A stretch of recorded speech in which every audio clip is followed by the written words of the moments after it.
Bonjour à tous et bienvenue si vous nous rejoignez sur France Info et sur France 24. En France, face aux attaques d'élus et de symboles de la République, l'exécutif cherche la réponse. Un point de situation a eu lieu dimanche soir entre Emmanuel Macron et plusieurs de ses ministres. Le chef de l'État réunit lundi les maires de 220 communes ayant subi des violences. Depuis le début des émeutes, le gouvernement a mis en place plusieurs mesures pour contenir les violences et ramener le calme.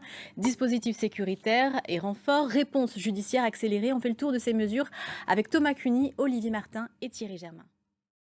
La nuit de dimanche à lundi a également été calme après les tensions de ces derniers jours. 45 000 forces de l'ordre ont été déployées sur le territoire, même dispositif que la veille. La nuit précédente, le domicile du maire de l'Haye-les-Roses, Vincent Jeanbrun, a été attaqué à la voiture bélier et incendié alors que sa famille était à l'intérieur.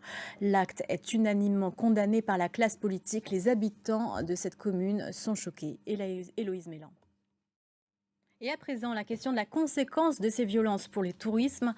Les diplomaties américaines et britanniques ont appelé leurs ressortissants à la prudence. Déjà, dans plusieurs villes de France, on observe une baisse des réservations. Alors Paris peut-elle perdre sa place de première destination touristique mondiale? Élément de réponse avec Cécile de la Guérivière et Flavie Motilla.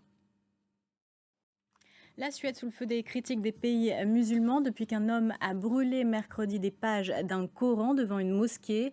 De quoi provoquer des manifestations dans le monde musulman, mais aussi des vives tensions diplomatiques pour les Suédois, notamment depuis la Turquie, dont l'aval est nécessaire pour que la Suède entre dans l'OTAN.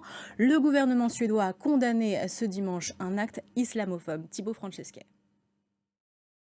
3 Palestiniens ont été tués par une frappe israélienne en Cisjordanie dans la nuit de dimanche à lundi. En Ukraine, sur la ligne de front, la contre-offensive de l'armée ukrainienne se poursuit. Ce dimanche, Kiev a admis que les forces russes avançaient dans 4 zones de l'est du pays. Au Sénégal, alors que le président Macky Sall doit annoncer ce lundi s'il est candidat pour un 3e mandat. Aux États-Unis, on parle à présent de cette fusillade à Baltimore qui a eu lieu lors d'une fête de quartier. 2 morts, 28 blessés, dont 14 mineurs. La police n'a pour l'instant aucune information sur le ou les tireurs, ni sur la motivation de cette tuerie. Le récit de Thibaut Francesquet. Et on ouvre une page sport à présent. En tennis, moins d'un mois après la fin de Roland-Garros, tous les yeux sont désormais braqués sur le gazon de Wimbledon avec les premiers échanges prévus ce lundi.